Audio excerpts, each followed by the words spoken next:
হিন্দু ভোটাররা মমতা বন্দ্যোপাধ্যায়ের কাছ থেকে দিন দিন সরে যাচ্ছে।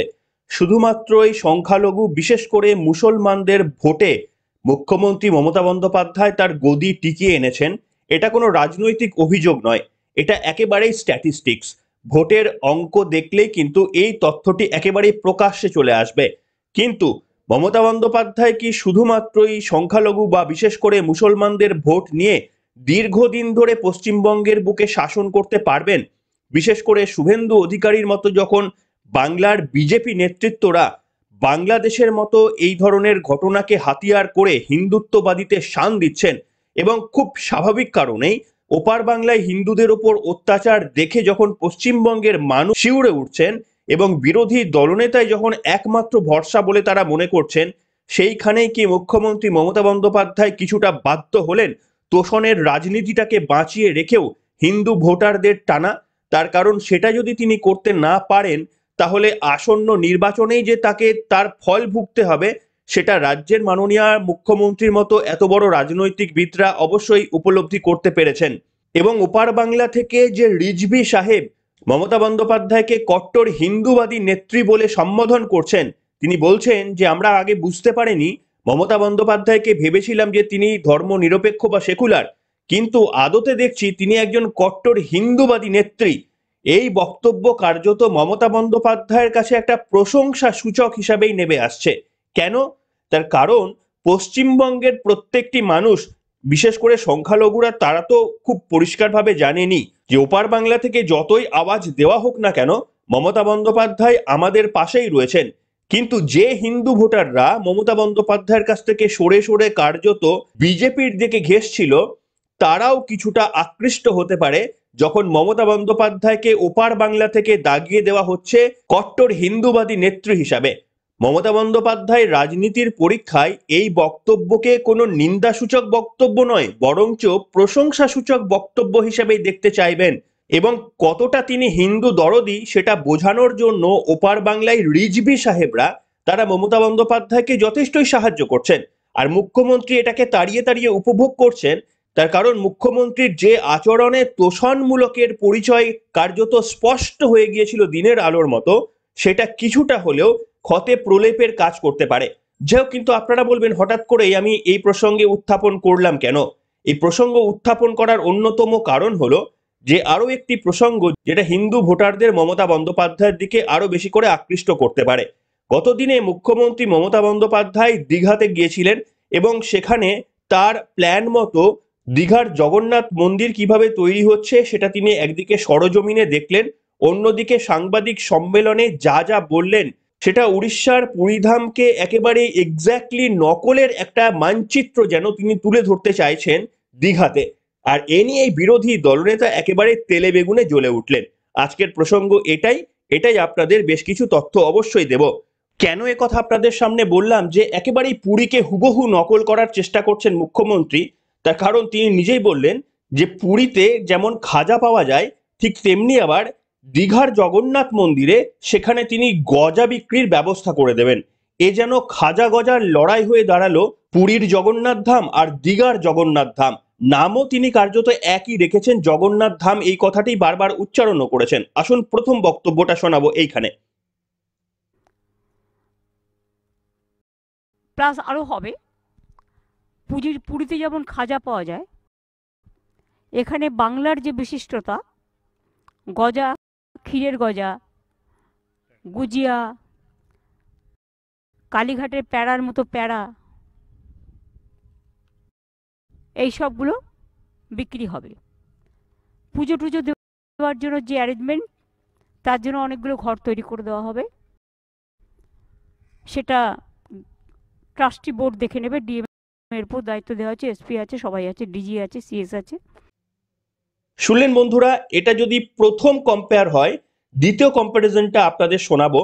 রাজ্যের মাননীয় মুখ্যমন্ত্রী তিনি বলছেন যে আপনারা জানেন, প্রায় সকলেই পুরী তো গিয়েছেন, সেখানে দেখবেন যে স্বর্গদ্বারের কাছে একটা চৈতন্যদেব মূর্তি রয়েছে, চৈতন্যদেব দ্বার, সেখান থেকে স্বর্গদ্বারের শুরু হয়। এক্স্যাক্টলি সেই রকম ভাবে রাজ্যের মাননীয় মুখ্যমন্ত্রী এই দীঘাতে যেখানে এই মন্দিরটি হচ্ছে তার আগেও একটা চৈতন্যদেব মূর্তি তিনি স্থাপন করবেন এবং যার নাম তিনি দিচ্ছেন চৈতন্যদ্বার জগন্নাথ ধাম। আসুন কি বলেছেন এখানে শোনাবো আপনাদের। তাছাড়াও মেন গেট চৈতন্যদ্বার আগে ঠিক হয়েছিল মাসির বাড়ির ওখানে করবে, সেটা আমি একটু পরিবর্তন করে ডিসিশন নিলাম।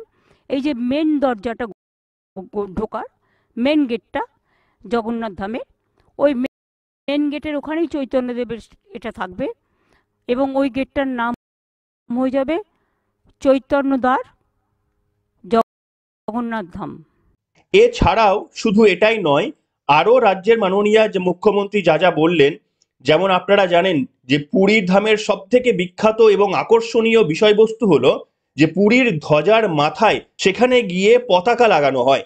এটা একেবারে আকর্ষণীয় একটি বিষয় এবং মুখ্যমন্ত্রী সেটিও নকল করার চেষ্টা করলেন। তিনিও বললেন যে তার প্রেরণায় নির্মিত দীঘাতে যে জগন্নাথ মন্দির হচ্ছে সেখানেও ওই ধ্বজায় পতাকা লাগানোর জন্য তিনি পুরীর ওই সমস্ত মানুষদের সঙ্গে যোগাযোগ করার চেষ্টা করছেন যারা বা যে পরিবাররা পুরীতে ওই পতাকা লাগায়, তারাই কিন্তু আমাদের এই দীঘার জগন্নাথ ধামে তারাও পতাকা লাগাবেন। এটাই বললেন রাজ্যের মাননীয় মুখ্যমন্ত্রী। জায়গার অফুরন্ত সদ্ব্যবহার হয়েছে, এমনকি পুরীতে যে ধ্বজা তোলা হয় সেই ধ্বজা তোলার ব্যবস্থাও এখানে রাখা হয়েছে। এবং মিটিং চলাকালীন আমি রাজেশের সাথেও কথা বললাম, পুরীর যে ছোট দৈত্যপতি, তাকেও বললাম যে আপনি এসে দেখে যান এবং যারা ধ্বজা তুলতে পারে তাদের একটা বংশানুক্রমে কিছু লোক আছে, তাদের থেকে যদি 2-3 জনকে আমাদের দেন ভালো হয়। এবং অক্ষয় তৃতীয়ার দিন এটা উদ্বোধন হবে। শুনলেন, শুধু তাই নয়, এছাড়াও বললেন যে স্বর্গদ্বার যেমন পুরীতে রয়েছে এখানেও নাকি স্বর্গদ্বার থাকবে, অর্থাৎ এক্স্যাক্টলি সিমিলার কাইন্ড অফ সমস্ত কিছু তিনি টোকার চেষ্টা করলেন। শুধু তাই নয়, তিনি বলছেন যে পুজো দেওয়ার পদ্ধতি থেকে শুরু করে বলুন কিংবা রথ টানা থেকে শুরু করে বলুন, এমনকি নিম কাঠের জগন্নাথ মূর্তি পর্যন্ত বলুন, সেটিকেও কিন্তু নকল করা হচ্ছে। কিন্তু ওখানে একটু প্রবলেম রয়েছে যে মাননীয় মুখ্যমন্ত্রী বলেছেন জগন্নাথ, বলরাম এবং সুভদ্রার মূর্তি হবে মূলত মার্বেলের, কিন্তু পূজার যে মূর্তিটি সেটি হবে নিম কাঠের, অর্থাৎ সেটিকেও একটা ছোট সংস্করণে নকল করার চেষ্টা করেছেন। আর এ নিয়েই কার্যত একেবারেই তেলে বেগুনে জ্বলে গিয়েছেন বিরোধী দলনেতা শুভেন্দু অধিকারী। তিনি পরিষ্কারভাবে বলছেন যে এগুলোকে নকল করা যায় না। গীতা একটাই হয়, গীতাকে যেমন নকল করা যায় না, পুরীধাম ঠিক তেমনি ভাবে একটাই হয়, পুরীধামের ঐতিহ্যকে নকল করা যায় না। এটা বিরোধী দলনেতা শুভেন্দু অধিকারী বললেন। কি বলেছেন এখানে শোনাবো। আমি একজন জগন্নাথ দেবের ভক্ত হিসেবে আমি বা আমার দুই সাথী আমরা পরিষ্কারভাবে বলতে চাই, 4 ধামের এক ধাম পুরী ধাম। পুরী ধামকে নকল করবেন না, এ অধিকার কোনো হিন্দু আপনাকে দেয়নি। কেদার ধাম, বদ্রী ধামের নকল হয় না, শঙ্করাচার্যের বিকল্প হয় না, গীতাকে পাল্টে দেওয়া যায় না। আপনি অভিনন্দনকে শুভনন্দন করতে পারেন, পুরী ধামের বদল আপনি করতে পারেন না। আপনার সাহস হয় কোথা থেকে? ধ্বজ তুলব, ভোগশালা তৈরি করব, কোত্থেকে সাহস হয় আমি জানতে চাই। আমার লজ্জা লেগেছে মাননীয়। দেখুন, এখানে একেবারে খুব স্পষ্টভাবে বলতে হয় শুভেন্দু অধিকারী কিন্তু এখানে তার মেজাজ হারানোর কিছুটা কারণ হচ্ছে যে তাদের ভোট বাক্সে রাজ্যের মাননীয় মুখ্যমন্ত্রী আঘাত করতে পারে। এই ঘটনায় খুব স্বাভাবিকভাবে মুখ্যমন্ত্রী বললেন যে 2025 অর্থাৎ পরের বছরে এপ্রিল মাসে অক্ষয় তৃতীয়ার দিন এটি উদ্বোধন হবে এবং আপনারা দেখে নেবেন যে রথযাত্রায় কিভাবে ভিড় নামে, ঢল নামে সেটা দেখে নেবেন। এটাই কিন্তু বিরোধী দলনেতাকে ভাবাচ্ছে যে হিন্দু ভোটের একচ্ছত্র অধিকার এতদিন বিজেপি কন্টিনিউয়াস পাচ্ছিল মুখ্যমন্ত্রী মমতা বন্দ্যোপাধ্যায়ের তোষণের খুব স্বাভাবিক অভিযোগে, যে বিজেপি বলার সুযোগ পাচ্ছিল এবং যেটা অনেক দিক থেকে একেবারে সঠিক বলেই আমরা মনে করি, সেখানে মমতা বন্দ্যোপাধ্যায়ের এই স্ট্র্যাটেজি কিন্তু বিজেপির হিন্দু ভোটে আবার আঘাত বসাবে না তো? এইটাই বোধহয় শুভেন্দু অধিকারীর বড় প্রশ্ন। কিন্তু এটা গেল ভোটের প্রশ্ন। শুভেন্দু অধিকারী এছাড়াও একটা প্রশ্ন তুলেছেন, আপনারাও ভেবে দেখবেন, বিশেষ করে সংখ্যালঘু মানুষরা আপনারাও ভাববেন। রাজ্যের মাননীয় মুখ্যমন্ত্রী বলেছেন যে এটা সরকারের টাকা থেকে তিনি করছেন, কিন্তু খুব স্বাভাবিকভাবেই প্রশ্ন হচ্ছে কোন রাজ্য সরকার নিজের কোষের টাকা থেকে কি কোনো মন্দির বানাতে পারেন? আপনাদের মধ্যে অনেকে হয়তো বলতেই পারেন কেন বানাতে পারে না, হয়তো আপনারা হিন্দু বলে এই কথাটা বলছেন। একবার ভেবে দেখবেন তো, যদি আজকে মুখ্যমন্ত্রী এটা করছেন মানে আপনারা জেনে রাখুন, যে কোনো সময় মমতা বন্দ্যোপাধ্যায় ঘোষণা করবেন যে সরকারের টাকা দিয়ে তিনি একটা মসজিদও বানাবেন। আমার মনে হয় এই দাবি ইতিমধ্যেই উঠবে, এবং এই দাবি উঠলে মুখ্যমন্ত্রী এটা না করেও থাকতে পারবেন না। এটা কি সঠিক? সরকারের আমার আপনার টাকায়, এমনকি ধরুন সংখ্যালঘু ভাইদের টাকায়, তারাও তো সকলেই টাকা দিয়েছে, তাহলে সকলের টাকা নিয়ে কেন একটা মন্দির তৈরি করা হবে, কিংবা সকলের টাকা দিয়ে কেন একটা মসজিদ তৈরি করা হবে? যদি তিনি চাইতেন তাহলে সাধারণ মানুষের কাছ থেকে কালেক্ট করে সেই মন্দির তিনি গঠন করতে পারতেন, যেমনটা হয়েছিল রাম মন্দিরে। নরেন্দ্র মোদীর সরকার বা বিজেপি সরকার তো একটা টাকাও দান করেননি। পার্সোনালি বিজেপি অনেক জায়গা থেকে টাকা দিয়েছে, কিন্তু কেন্দ্রীয় সরকারের কোনো তহবিল থেকে তো টাকা যায়নি। তাহলে রাজ্যের মুখ্যমন্ত্রী কেন এটা করছেন, এই প্রশ্নটাকে এই সংখ্যালঘু ভাইয়েরা তুলবেন। যাই হোক, কি বলেছেন বিরোধী দলনেতা এই প্রসঙ্গে, এটা আপনাদের শোনাতে চাইব।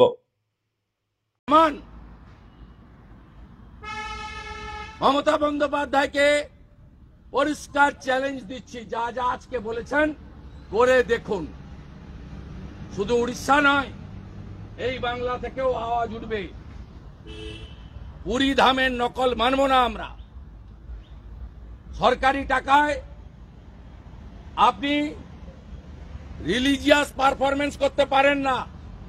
আপনার ইচ্ছা ছিল মন্দির বানানোর, টাকা চাইতেন, হিন্দুরা দিয়ে দিত। আপনি এর সঙ্গে বলেছেন কালীঘাট মন্দির নাকি আপনি বানিয়েছেন। এটাই আমার মনে হয়েছে যে সব থেকে প্রাসঙ্গিক প্রশ্ন, যে একটা সরকার নিজেদের সরকারি কোষাগারের টাকা খরচা করে কি একটা ধর্মীয় স্থান গড়ে দিতে পারেন? আর যদি পারেন, তাহলে কেন খ্রিস্টানদের জন্য তিনি একটা চার্চ তৈরি করবেন না? কেন সংখ্যালঘুদের জন্য একটা মসজিদ তৈরি করবেন না? কিংবা কেন একটা শিখ সম্প্রদায়ের মানুষের জন্য একটা গুরুদ্বারা তৈরি করবেন না? যিনি মনে করেন তিনি সেকুলার, তিনি ধর্ম নিরপেক্ষ একজন ব্যক্তি, তাহলে এই প্রশ্নটা তো পশ্চিমবঙ্গের সকলে তুলবে, যে কেন আমাদের জন্য ধর্মীয় উপাসনা করের টাকা থেকে, আমাদের করের টাকা থেকে, সরকারের রাজস্ব থেকে কেন তৈরি করা হবে না? তার কারণ হিন্দুরা সংখ্যায় বেশি বলে কি এই প্রিভিলেজটা হিন্দুরা দিচ্ছে? এই প্রিভিলেজটা হিন্দুদের দিচ্ছে মমতা বন্দ্যোপাধ্যায়? এই প্রশ্নটি যদি ওঠে, তাহলে এর উত্তর কি হবে? দেখুন, এই ক্ষেত্রে আপনারা সকলেই ভাবতে পারেন আমি আবার এই বক্তব্যগুলো কেন বলছি, ভালোই তো একটা হিন্দুদের জন্য মন্দির হয়ে গেল, এতে আমার আপত্তির কি রয়েছে? বিশ্বাস করুন, আমার আপত্তির কিছুই নেই, বরঞ্চ আমি নিজে দেখতে যাব। আমি এই কোনো আলোচনা ছাড়াই আমি নিজে দীঘাতে গিয়ে অবশ্যই ওটি দর্শন করব এবং ভক্তিঘরে প্রণামও পর্যন্ত করব। রাজ্যের মাননীয় মুখ্যমন্ত্রীর মতো আমি করব না যে রাম মন্দির যখন উদ্বোধন হবে তখন সেটাকে বয়কট করব, তখন আমরা পার্ক স্ট্রিটে গিয়ে সভা করব সংখ্যালঘু তোষণের জন্য। আমরা সেটা অবশ্যই করব না। আমি ডেফিনেটলি যাব, যত তাড়াতাড়ি সম্ভব উদ্বোধন হয়ে যাওয়ার পরই অবশ্যই যাব এবং ভক্তিভরে প্রণামও করব। সাথে সাথে প্রশ্নটা এই কারণেই তুলছি, আজকে যে মুখ্যমন্ত্রী পদক্ষেপটা নিলেন, কালকে যদি সংখ্যালঘু মানুষরা, বিশেষ করে মুসলিমরা যদি এই দাবি তুলতে শুরু করেন, তাহলে কি মুখ্যমন্ত্রী পিছিয়ে যেতে পারবেন? নাকি তখনও আমাদের ওই করের টাকায় একটা মসজিদ তৈরি হবে, যেটা আমরা পছন্দ করব না? ডেফিনেটলি পছন্দ করব না। যেমন আমরা বলি যে সাধারণ মানুষের করের টাকায় কোনো ধর্মীয় স্থান, শুধু মসজিদ নয়, কোনো মন্দির, মসজিদ, গির্জা, গুরুদ্বারা কিছুই তৈরি হওয়া উচিত না বলে আমার ব্যক্তিগতভাবে বিশ্বাস। কারণ এটা প্রশাসনের কাজ হতে পারে না। একটা প্রশাসনের কাজ নয় ধর্মীয় স্থান তৈরি করে দেওয়া। এবং আপনারা ইতিমধ্যে শুনেছেন হুমায়ুন কবির তিনি আওয়াজ দিতে শুরু করে দিয়েছেন যে মুর্শিদাবাদে তিনি নাকি, বা তার প্রচেষ্টায়, তৃণমূল কংগ্রেসের প্রচেষ্টায় নাকি সেখানে একটা বাবরি মসজিদ তৈরি করা হবে। যে বাবরি মসজিদকে ভেঙে দেওয়া হয়েছে তার প্রচেষ্টায় নাকি মুর্শিদাবাদে একটা বিরাট বাবরি মসজিদ তৈরি করা হবে। তাহলে কি এটাও আমরা কোনোদিন দেখবো যে রাজ্যের মাননীয় মুখ্যমন্ত্রী এটাতে তিনি এগিয়ে আসলেন, যদিও তিনি কখনোই এই নিয়ে মন্তব্য করেননি এখনো পর্যন্ত। কিন্তু যদি এই দাবি ওঠে যে বাবরি মসজিদ তৈরি হচ্ছে, আপনি যদি জগন্নাথ মন্দিরের জন্য টাকা দিতে পারেন তাহলে বাবরি মসজিদের জন্য টাকা দিন, এই রকম পরিস্থিতিও তো তৈরি হতে পারে। নাম ছিল এনডিএ রেলমন্ত্রী নীতিশ কুমার। সত্যের অপলাপ, মিথ্যাচার, ভণ্ডামি, হিন্দুদের অপমান, সনাতন সংস্কৃতিকে ভুলিয়ে দেওয়া, শ্রী চৈতন্যদেবের অপমান, পুরী ধামের অপমান। আর ২৬ সালে হিন্দু ভোট আপনি পাবেন না। আপনি একটা ভেজাল হিন্দু, আপনি হিন্দু বিরোধী। হিন্দুরা ইউনাইটেড হচ্ছে এই আতঙ্কে এইসব করে বেড়াচ্ছেন। আর আপনার ভণ্ডামির মুখোশ আমরা শুধু ভাষণে নয়, একেবারে ডকুমেন্ট দিয়ে বলছি, আপনার হিডকো, আপনার হিডকো। তাই মুখ্যমন্ত্রী কি এগুলো থেকে বিরত থাকতে পারতেন না? কিন্তু আমাকে যদি পার্সোনালি বলেন, তাহলে নিশ্চিতভাবে আমি অত্যন্ত খুশি। মুখ্যমন্ত্রীর এই প্রচেষ্টায় আমি অত্যন্ত খুশি। তার কারণ আমরা যদি আমাদের রাজ্যে এরকম একটা বড় মন্দির পাই, আরো একটা দর্শন ক্ষেত্র যদি আমরা পাই, তাহলে নিশ্চিতভাবে দীঘার যে মাহাত্ম্য সেটা তো কিছুটা বেড়ে গেল বটেই, এবং তার অবশ্যই প্রশংসার দাবি রাখেন মুখ্যমন্ত্রী মমতা বন্দ্যোপাধ্যায়। অপরদিকে এটা বলতেও আমার কোনো দ্বিধা নেই, নিশ্চিতভাবে যখন আপনারা দীঘা যাবেন তখন হয়তো আপনাদের আরো বেশি করে আকর্ষণীয় লাগবে, তার কারণ আপনাদের ওই জায়গাটি দর্শনীয় বলে মনে হবে। 250 কোটি টাকা খরচা করে যদি কোনো একটা স্থাপতি তৈরি করা হয়, তাহলে সেটা দেখার মতো হবে, এটা স্বাভাবিক ব্যাপার। কিন্তু প্রশ্ন যাই থাকুক না কেন, আমরা এটাকে ওয়েলকাম জানাচ্ছি। কিন্তু রাজ্যের মাননীয় মুখ্যমন্ত্রী একজন প্রশাসনিক নেত্রী হিসাবে সাধারণ মানুষের করের টাকায় কি এটা করলেন, সেটা কি ঠিক করলেন? এটাতেই কি শেষ হবে, নাকি মুখ্যমন্ত্রীর ওপর এরপরে চাপ আসবে? আমাদের টাকা দিয়ে একটা মসজিদও তৈরি করতে হবে, এই চাপটাও যদি আগামী দিনে আসে, মুখ্যমন্ত্রী তখন কি করবেন? আমরা কিন্তু প্রতিবাদ জানাবো, আগে থেকেই বললাম। তার কারণ এক্ষেত্রেও আপনারা যেহেতু প্রতিবাদ জানিয়েছি, তো আমাদের টাকায় যদি মসজিদও তৈরি হয়, তাহলে তখনও প্রতিবাদ জানাবো, সেটা আগে থেকেই আপনাদের বললাম।